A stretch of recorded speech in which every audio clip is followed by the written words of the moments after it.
really overworked in every part of your life, but people are cheering you on the whole time for that grind set or whatever reason it is, but just kind of the duality of the success that comes from feeling like you're overworked.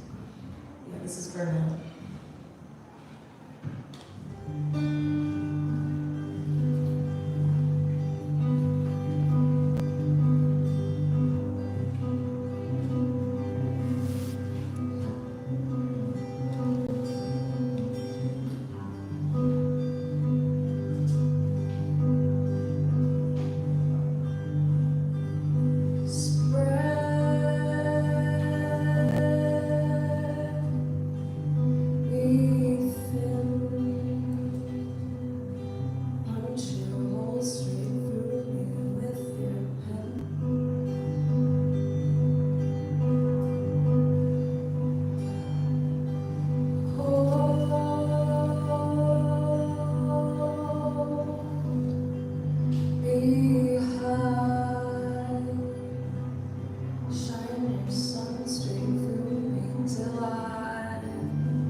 great talent all over the city. I'm finding them, putting them here. Everyone is also been around the block too. So tonight we're also doing an auction where there's going to be great deals for some great pieces for Marley's Muds. I'll have my friend here tell us about that, about his business. We're going to start it off. Michael, take the floor, please. Hi guys, I'm Michael. I go by my last name, my artist name for Alec Reed. And the auction piece today is this piece right here. And before I start that, I want to tell you a little bit about myself. I was in elementary school.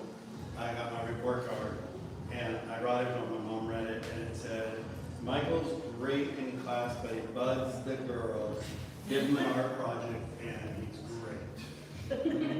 And that was kind of my journey into art.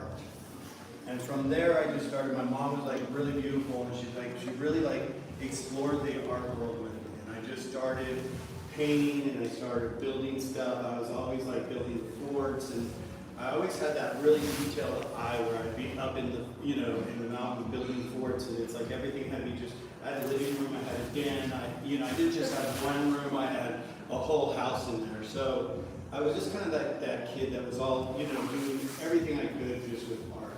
And back in 1982, I was blessed. My mom worked on the show Love Boat. And it was in 82, and because they always needed like someone young in the background to play young kids, I was there. I was in the background a lot, and I was on most of the episodes with her.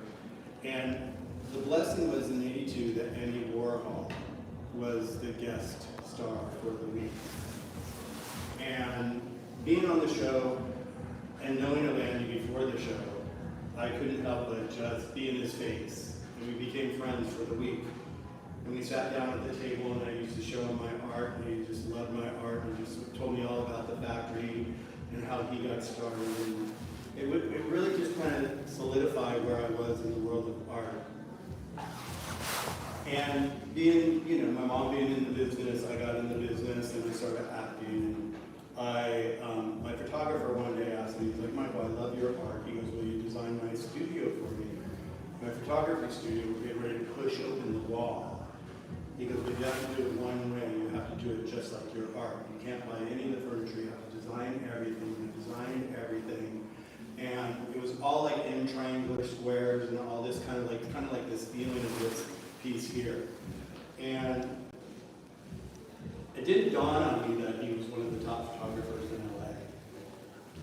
And as soon as I finished the project, all of a sudden I started getting all these phone calls from celebrities. "Oh my God, we saw your work in Mark's, in his studio, and we love it. Can you come help us with our house? Can you create a piece for us?" So that kind of like launched my art career again. And so from there, I started working as a designer, which I never thought I was going to be a designer. And my life has always been kind of like this. I just followed my path, and I just allowed myself. I tried working like a 9-to-5 job once at like Jack in the Box or Six Flags Magic Mountain, and it just didn't work for me.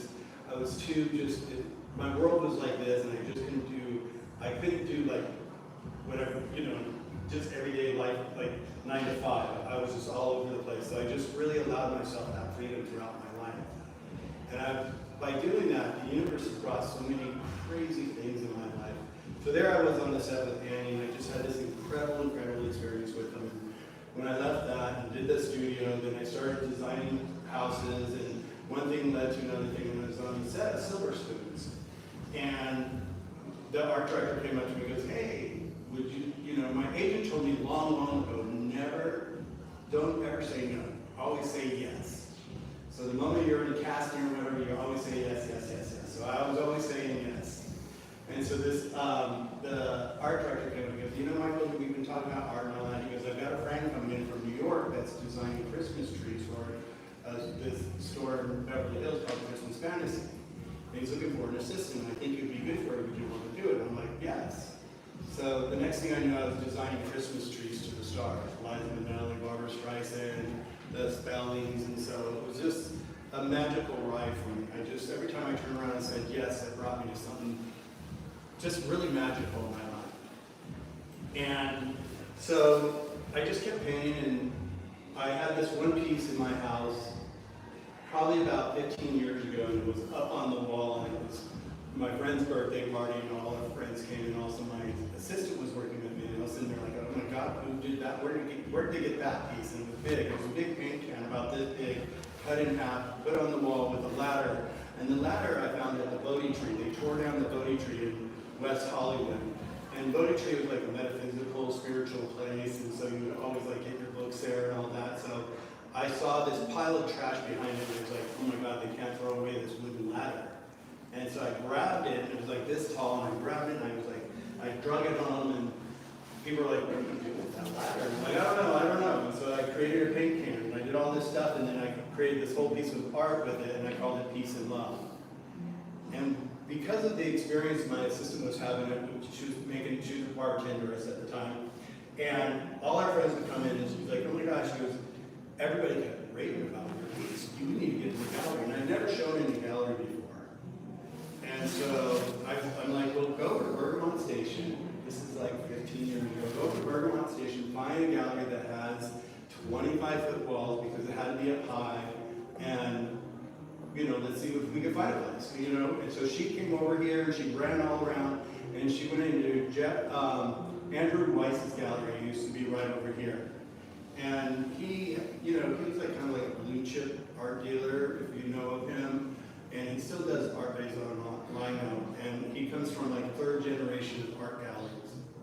So he saw my stuff, and I had a lot of recycled sculptures and all this where I had pieces of like Hollywood Boulevard that I took and actually created art out of it with stars, and a piece of rock from the river in Palm Springs, and I did oil jacks and a windmill on it. And so I have all these different, my art doesn't just stop at pop art, it's just I just allow myself the freedom. And so I'm always looking to be inspired by anything. So the inspiration for this is, June 1st I was protesting. I'm an advocate. I'm an advocate for animals, and I'm an advocate for kids. And my partner was born in Scientology. He was trafficked from Mexico into Scientology, and was put into a room with a pedophile and was sexually assaulted for 2 years. And this happens all the time, so we're protesting Scientology all the time just to get the kids out, because the kids can't consent. That's our, so we're there. And so we're on our way to Europe, and we're going to a wedding for a friend in Tuscany. And so it was the night before, it was a Saturday night, and I decided I'd go and just say goodbye to all the protesters that had come out of we don't know where they came from, but they're all over the place now, and they're in every city protesting, and our movement is getting bigger and bigger and bigger, and we're actually making a difference. And our whole goal is to get the kids out, because the kids can't consent, and it's a cult. And so that's one of my things that I advocate all the time. But unfortunately, what happened to me that night, June 1st, was that I was there, and cops were there. Scientology has this relationship with the LAPD that's just not logical. They're there to protect us and to protect everybody here, but Scientology hires them after hours, and they actually become their guards, the security guards. And so they sit there, so they have this duality of work behavior between working for Scientology and working for us, the public. Well, because they're making so much money over here, us, the public, really don't get what we should in that environment. And so we were there, we're protesting, they were protesting, I was just there to say goodbye to them. We'll see you in a couple of weeks, have a great protest. And I was walking up, and there was a sergeant there that I looked at, and I knew him because I had spoken to him before about the kids. And I just wanted to remind him that we were there for the kids. And he was right in front of me, and I looked at him and I said, hey, look, remember, we're here to get the kids out. He paused for a second, and turned to me and said, get the out of my space, and shoved me. And last year I actually had a hip replacement, so it shoved me and it popped my hip. And he kept charging at me. It took like 2 officers to get him off of me. So anyway, so I got injured during my advocacy for kids. But that's okay, because I'm still here and I'm okay. I didn't, get anything worse than that, and it's been pretty bad. So this picture here was inspired by that. Because this picture is my nightstand next to the bed. And the reason why it inspired me is because I find that because of my hip being injured again, I'm finding myself back in bed a good part of the day. I can sit in the chair for so long, I can stand for so long. You see me right now, I've got my weight off my hip right now. And so I just find that. And so I looked over one day, I walked in the room and I looked at this and I was like, oh my God, that's my life today, and this is called a moment in time. Okay? And so I thought I'd capture my moment in time, and this is my moment in time right now. And it has a lot of different things going on. There's, it's funny because my friends are like, you're going to put that in there, you're going to put that in there, but it's like beside my bed. It's got lube on it, it's got everything on it. I offer to you to take a look at it and try to discover all the different things. But one of the things down here that are really important is like, when I was designing these little flowers, these little 60s kind of flowers, it's like my business card for my design business. And then you see, I have a YouTube channel called Michael the Pet's Journey. And then you see little characters here. And that's another thing in my life that I'm an advocate for, is I was doing a pet rescue one time and I heard pet parents start to ask about, just start to complain about, God, I take my pet to the vet, it's always Western medicine, it's narcotics, it's steroids, and I'm like, God, there's got to be something better. And I've being a designer of events, I thought, I'll just go ahead and find somebody that has something and bring them into the event, and so that I can actually share this information with other people. But I started looking and there was nothing out there. So I looked and looked and looked, and then all of a sudden Bravo called me 5 years later to be on the Housewives with Lisa Vanderpump to do her foundation, to launch her foundation for pets about saving them from the Yulin Festival in China, where they eat them once a year. And so I was there designing, doing all that, and then, within a couple of weeks, she had a big event in the park. And in the park, my partner and I, we came across Dr. Kyle, and he was a herbologist. He's an herbologist and a Chinese medicine doctor, right? And acupuncturist. And so he was sitting there showing like 3, 4 little boxes. And I'm like, what's this? And it was like, there was that time where CBD came along, and also we looked at the CBD and it said, it fixes this, it's great for anxiety, it's great for pain, for pets. And I didn't want something that one thing fits all. And there were so many brands, but it was kind of like they were white labeling all these brands. And that wasn't what I was looking for. So when I came across Dr. Kyle in the park, I looked at him like, what is this? He goes, it's Eastern Chinese medicine for pets. And I'm like, how did you find this? How did you do this? And he goes, my brother's dog was suffering from allergies, and so I decided I'd make him something. And I sent it to him. And then, within a couple of days, he called me and he's like, wow, this actually works. And he'd been dealing with, was doing the steroids, he was doing Apoquel, he was doing everything the vet was doing. But for a year and a half, the dog started getting hot spots all over. And in a couple of weeks, he called back and says, hey, Kyle, she started to grow hair back in her hot spots. And Kyle's like, wow. So he was sharing this information with his clients that he was, prescribing Chinese medicine to all the time. And they're like, one person goes, well, my doctor had anxiety. Can you make one for anxiety? He goes, sure. Gave it to her, came back, same story. Wow, this works. Same thing with pain. Another client had a dog that was older and had, hip dysplasia, so made one for that. So it was from there I looked and I'm like, oh my God. And all of a sudden he goes, well, I know who you are. He goes, here's a box of it, take to your rescues. So we took it to our rescues, we handed it out, and sure enough, within the week we started getting all these phone calls. And they're like, what is this? Where'd you get it? Oh my God, it's all natural, it's all organic. And so from there, we started a company called Healthy Positive Labs, and that's where all these little characters are, because they're on and that's one of our packaging right there. It's that they're like these happy pets on our packaging that show. And we have 9 different formulas, and it's just incredible, and it's just taking off because we're first to market with it, and we're across the United States, and it's just, for me, it's like, I never thought I was going to be in the pet business or the world of pets. And it's so funny because my design clients in Beverly Hills, they're like, Michael, where are you? I need my kitchen done. Michael, I need this done. And I'm like, what? And they're all the women, women of Beverly Hills. And I'm like, well, I've traded you 2-legged bitches for the 4-legged bitches. And they're like, what? And so it's just my life, like it pivots. And it's because I've always learned to never say no, and always accept the universe and allow it to come to me what comes to me. And here I am in this pet world now.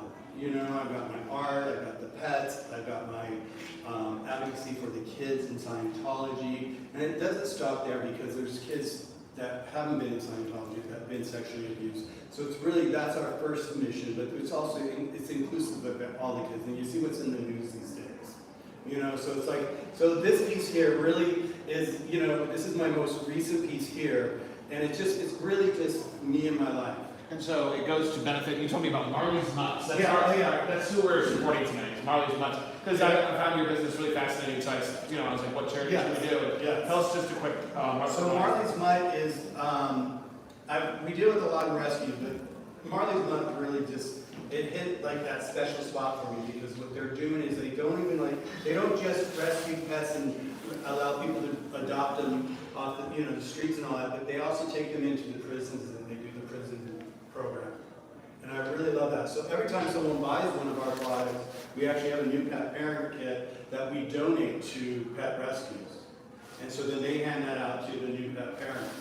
So Marley's Mutt is a rescue that is my #1 rescue in the city of like LA, or not even, they're actually in Antelope Valley, but I just really respect them and what their mission is. And so I bring them into everything that I can just to help support them, along with the other rescues that we support as well. So this is our rescue piece right now. And you will see me doing this with all the auction pieces. So this piece is called The Moment in Time. Retail price $3,600. Bid price starting at $2,500. You'll see some good markdowns. We're going to pass these around, and when it reaches the end, if you can put it on the desk. And fantastic. Can you just tell us about these two pieces? So back in early 2000, I went to the Huntington Library.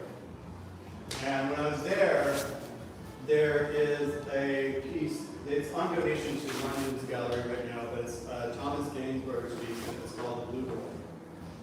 And I didn't know when I was painting The Blue Boy, that's what the reference came from. You know, in our life, as we experience things through our life, we kind of store them here and here and here, and all of a sudden I find when I'm painting, and all of a sudden, then I look at the blue boy and I'm like, oh God.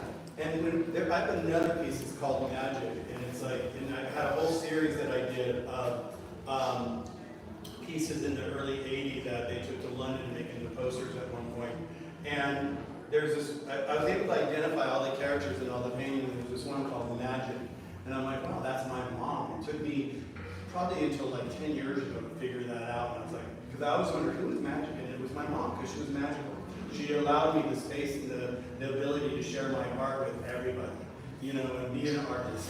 And so Blue Boy is, you know, it came from that inspiration when I was at the Huntington Library. And the funny thing is like you know, as I was doing this, pulling all the pieces together for this show to have this talk, is, you know, I pulled these two pieces, and I realized this is how I sleep at night. You know, so this is me actually sleeping with my leg going this way or my leg going that way, you know? And it's just like, once again, it comes back through you, you know, your own self and your work and your experiences and all of that. So, so this is Blue Boy, and then I did the Pink Boy, and at Huntington Library as well, they have a piece called Pinky, and that's by Sir Thomas. And so that's why I ended up doing the pink and the blue boy. And what's really cool about these pieces is I always leave room to trim, but if you were to trim these and frame them really tight and you put them on top of each other, they actually fit into each other. So these are archival ink on matte board, and so this is my blue boy and my pink boy. And so with closing out in my art, the one thing I've learned along the way is we all have a physical body and we all have a spiritual body, and we want those two to be in alignment. Because when your physical body and your spiritual body are in alignment, whatever your spiritual body is, you need anything, you know? So when those two are in alignment, I've learned in my life, it's like your life starts to go like this, and you want to be at a high vibration. When you're at a high vibration, you open yourself up to the universe. universe ends up delivering things to you that you don't ever expect. I've done some crazy things. The very first pet rescue I did, my assistant called me and she's like, Michael, she goes, there's this rescue that needs help and they don't know what they're doing. I told them all about it and I said, well, tell them I'll help them. And all of a sudden and I said, I won't charge my fee, I'll donate my fee, but they just pay for all the products. And they said, sure. So I ended up, it was with this store called Fifi and Romeo in Los Angeles, and she was the designer of Legally Blonde that did Reese Witherspoon's clothes and Dog Carrier and the little dog chihuahua, all the clothes, and so she opened up the store because it was so popular. So I went and met her. She goes, we're having a conference tomorrow. So I went to this conference room. It was crazy. There was like 30 people around this table. And when I went in there, I sat down and I looked across the table, and all of a sudden I looked at her and I'm like, Whitney? And she looked up, she goes, Michael? And I'm sharing this because it's the universe. It's the law of attraction, right? And I'm like, God, I haven't seen you since you've been this big. And I used to design her mom and dad's stuff and her aunt's stuff in Missouri. And they were the Walmart heirs. And so they built the SoFi Stadium in Inglewood. And so she goes, oh my God, it's at my mom and dad's house. And in their house, they bought Blake Edwards and Julie Andrews' old house. And it's a stunning house on the beach, and it's just incredible. And when you go there, I was like, oh my God, what a great canvas. When I do an event, it's a canvas for me. And so I took Yana, the Fifi and Romeo store, and I actually blew up the whole event like her store. I had an Eiffel Tower that was 40 feet tall. I had an art front that you were able to walk through. And so I just was, I'm just a loud person, and I had a hot air balloon on the beach because they drove down to the beach, drove up to this, and then drove up to the bluff. So I had a hot air balloon so people could actually pay to go in it and actually see the whole party from the top. And it was really cool. But going back to being in alignment and a high vibration, I always try to keep myself there. And then there's times where I find myself out of alignment and I look what's going on. But from that experience, not only did my pet experience come from there about wanting to help the pets, but it was really fun because like a week later, I get a phone call from Yana, the Fifi and Romeo owner, and she goes, Michael, I want to ask you to design a store in Tokyo for us. And so I did. And so, but it's just like, it's keeping yourself open and keeping yourself in alignment at a high vibration. And I'll close with this. If you find yourself, you're out of alignment, and things are not going right, the first thing you want to do is look at like, what's not going wrong, right in your life. And you just kind of say, oh, this is not right. It could be a relationship, it could be a job, it could be whatever it is. And then what you want to do over here on this side is you want to say, what do I want instead?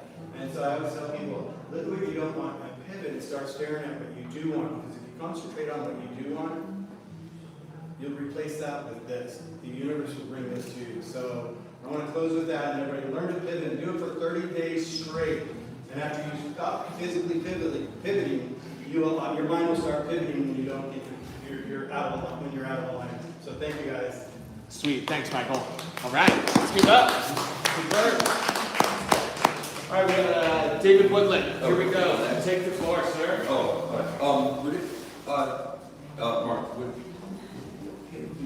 I think that we just gotta, I'm gonna keep that there, but let's, come on in, y'all, if you could. Yeah, I think it'll, well, my work is back here, so if everyone could just move in a tiny bit.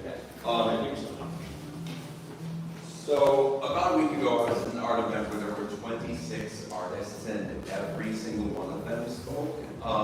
And I vowed at that moment, I was like, oh, next week when I'm taking center stage, I will be brief. So I promise I'll be very brief.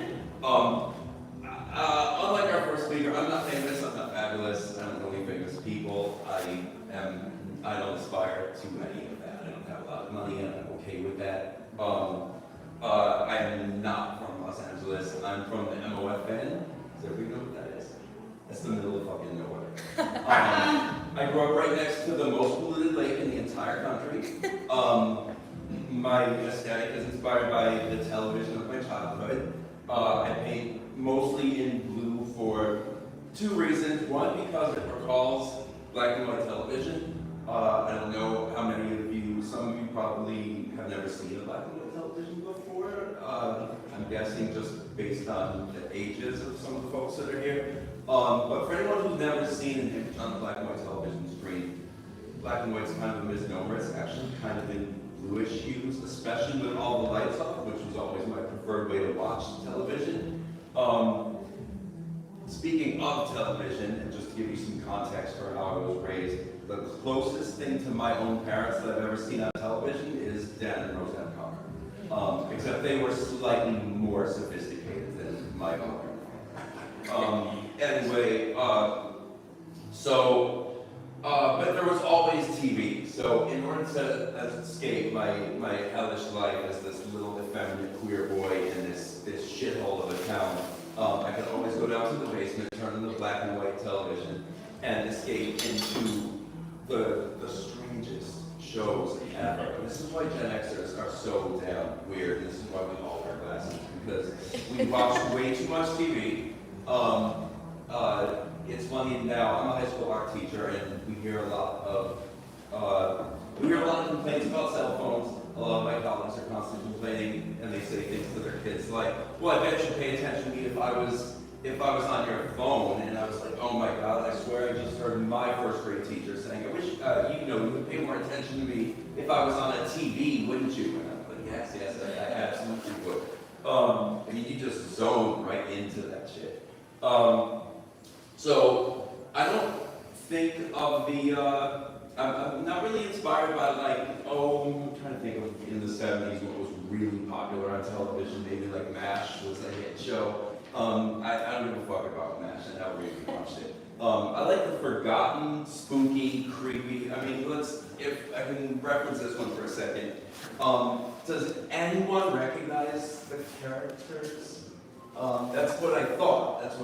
Even the people who are old enough to remember this show have probably never seen it.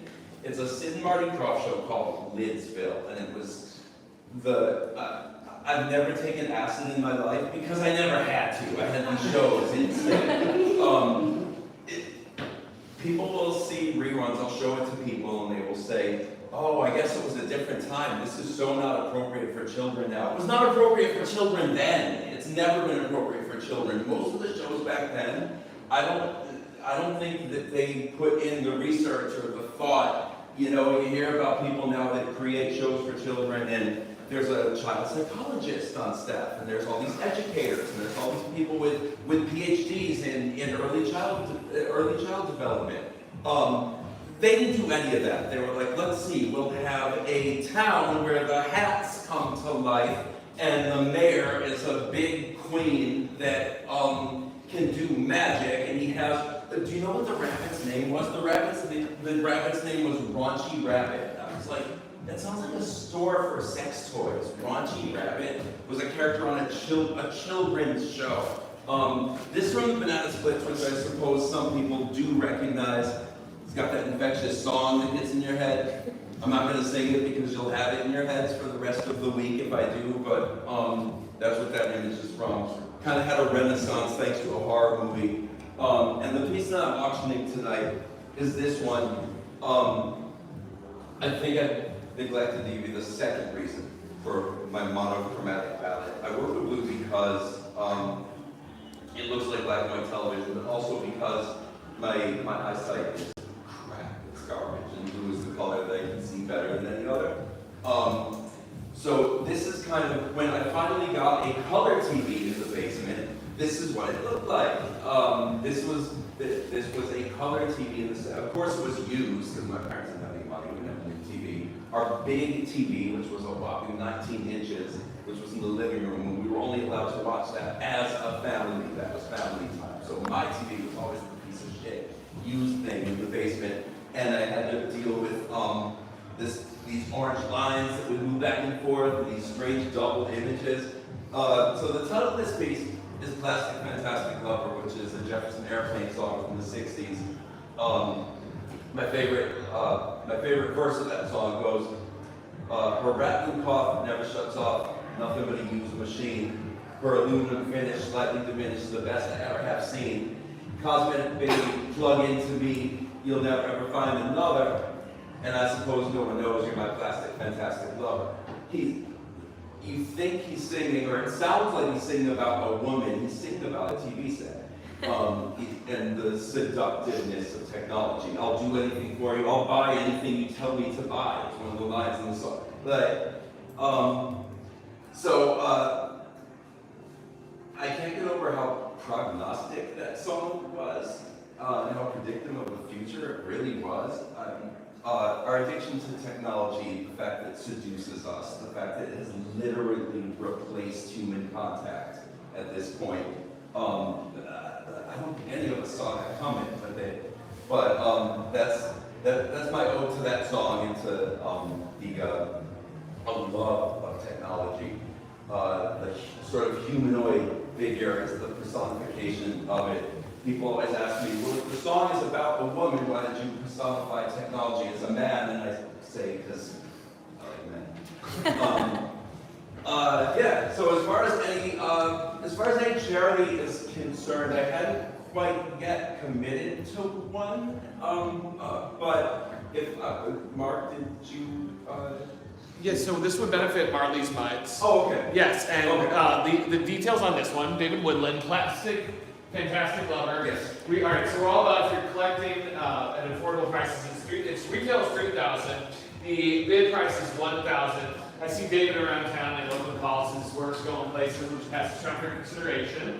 And everything you see that's being presented, whether it be on the walls or with the artists on their easels or being against the walls, is for sale. So speak to us if you're interested. And carry on, sir. Good. No, that's it. I'm gonna wrap it up. I spoke much longer than I intended to, so I apologize for that. Yeah. Any questions for this man? Any questions? All right. Thank you. All right, we're gonna swing it over to Brad. Give it up. Brooke, Ray, give us a song, please. All right. Oh, look. You can call me Ray. You can call Ray. So annoying, right? So annoying. This next song will be the Banana Splits theme song. This next song is called Machine. I wrote this one kind of lamenting with my mom. We both have the same chronic illness, and we were just kind of talking about how it often feels like when you have chronic illness, you're a machine where you have to manually upkeep it a little bit more than a machine that's working properly. So this is a product of my feelings.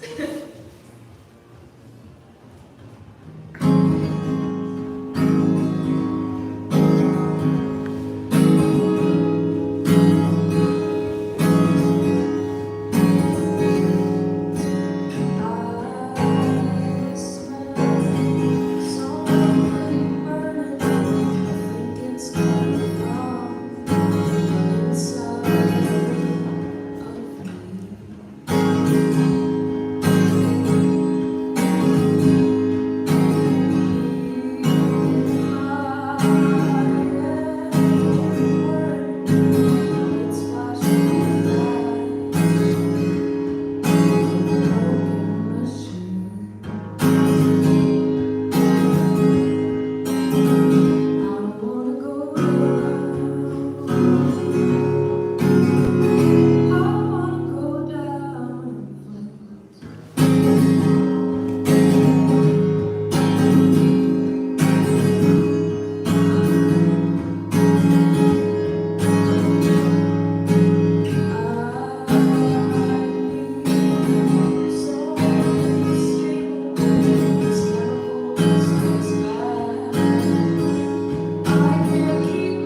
it away.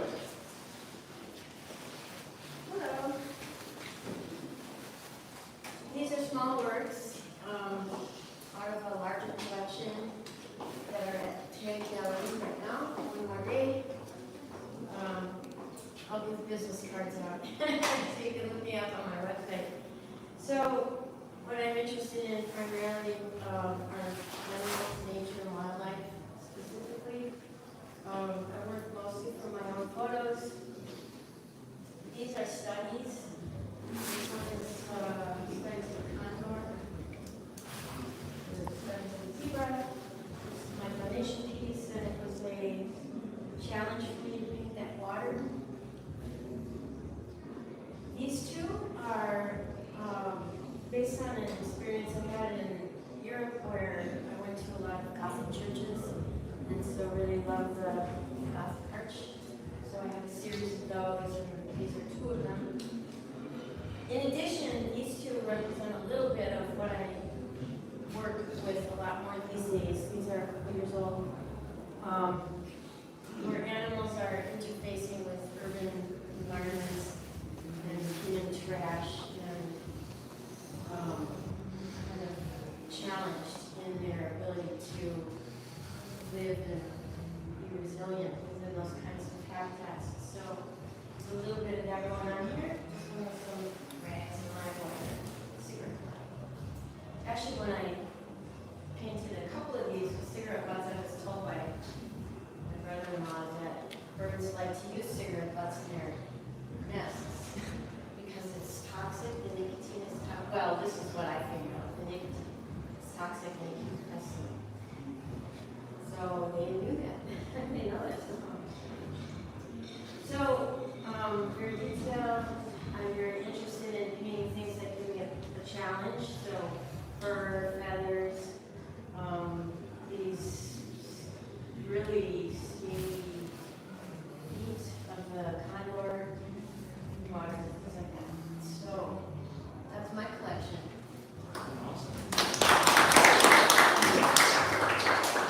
Sweet, yeah. I also work at TAG. Lynette has a beautiful show. It's up tomorrow. That was brief. So, any questions? Anybody got some questions? We'd love some. You know, I don't know that's for. What about color? I like your use of color. What's your relationship to it? How does it come about? Well, on these, I was using color that related to the animal itself. Maybe a little bit of greenish or bluish highlighting that wasn't real. But pretty much it's what the animal looks like. Although my work at TAG has neon. Yeah. So things have changed over time a little bit. For that. And I've never asked you this. What artists do you admire? Who are some of your inspirations?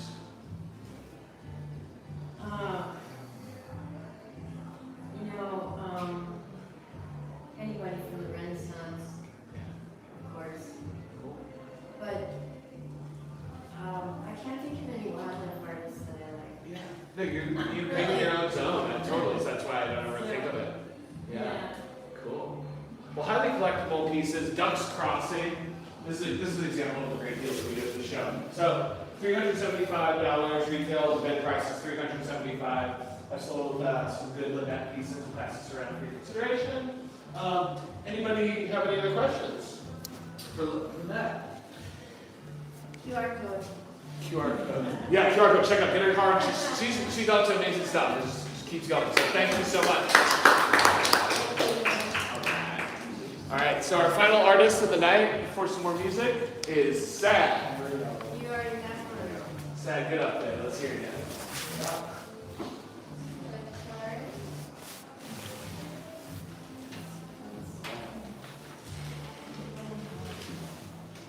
Cool. Well, hey everyone. Thanks for having me.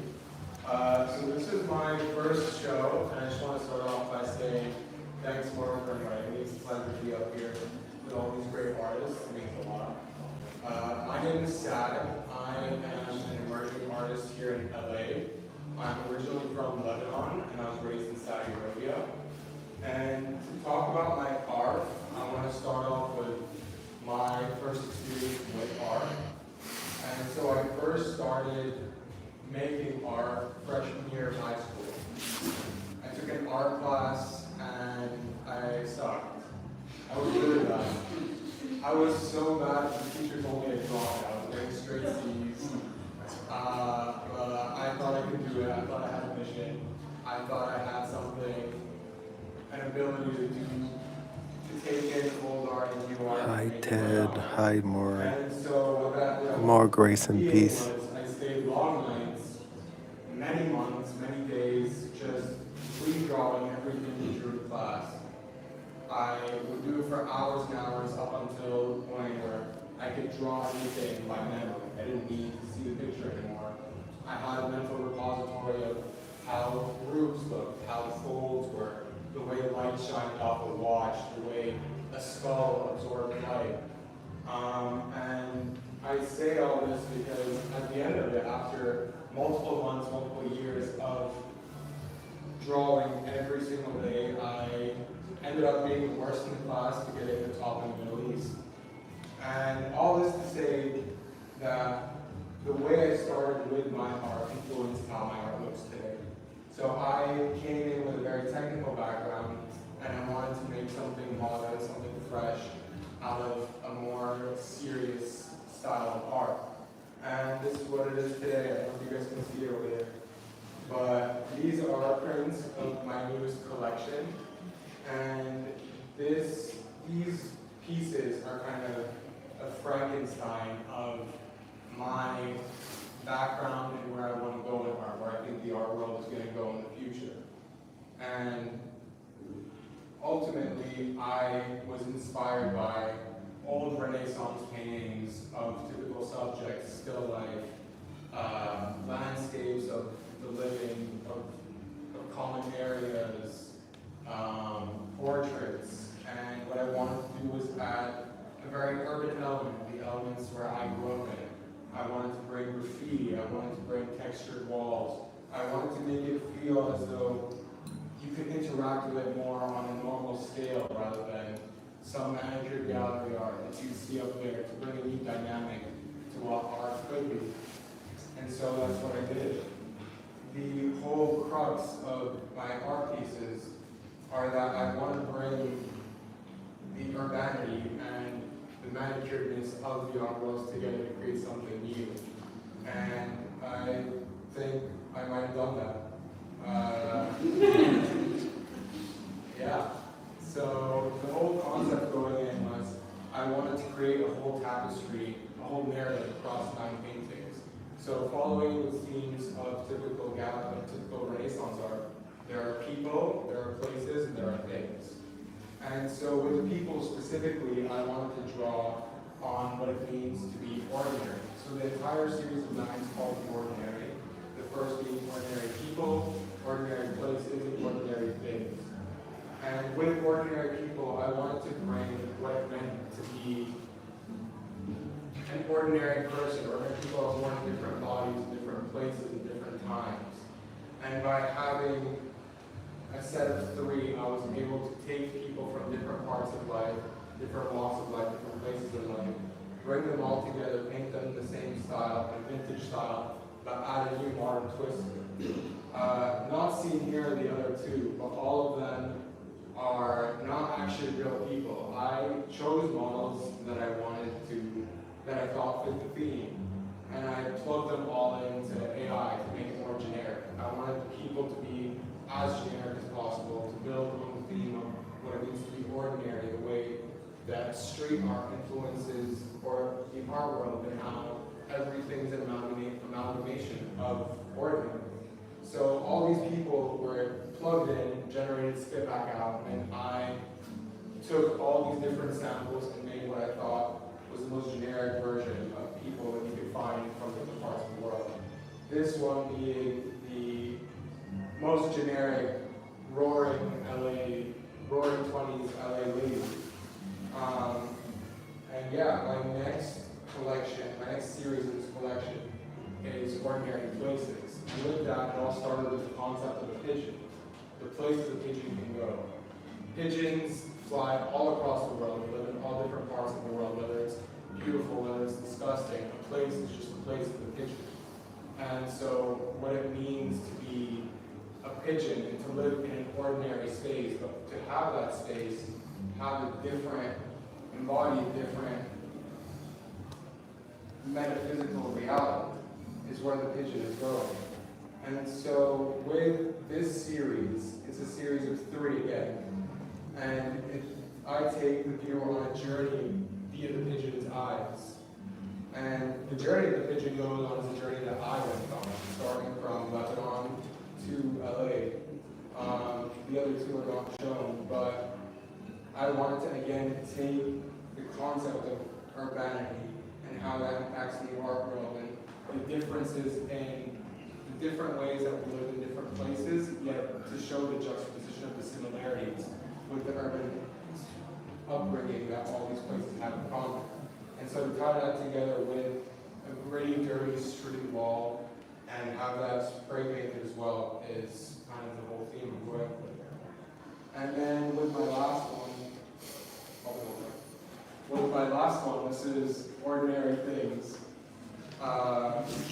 The concept of this painting and this series in general was that I wanted to again tie the whole narrative together and talk about how things become a manifestation of society and of the urban environment we grow up in. And so the 3 things I decided to paint were all handpicked to be different thematic symbols of what it means for the urban environment to influence people, to influence art, and vice versa.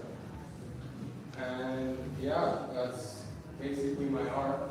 These are all Giclée prints, printed on Triborographs 290 GSM.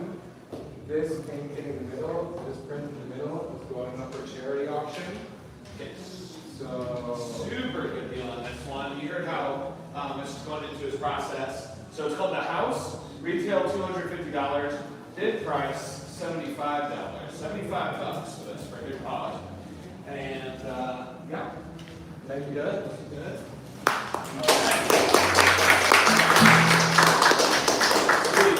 Alright, let's give it up for every artist that shows tonight. So we do this every week. We're going to be doing it once a month starting in December, but this is the place to be. As you see, if you're collecting, this is a good place to be. The art is beautiful. The show in general is an emerging show. It's called Test Highlights. We choose it just to happen in place. But, we're going to just hang out. We're going to get 3 more songs from Rogaray. And if anything interests you, come talk to me. But thank you. Happy Halloween. Let's have a great night. For real. Let's go.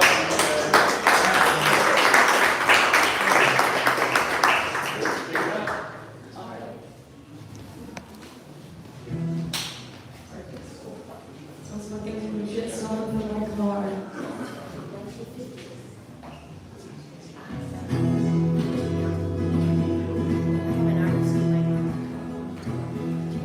Working since I've done, serving Vietnam. Now the only thing that shakes is the devil on her chain. She ain't stolen from my really faded neckties. Remind me, someone.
Thank you, everyone.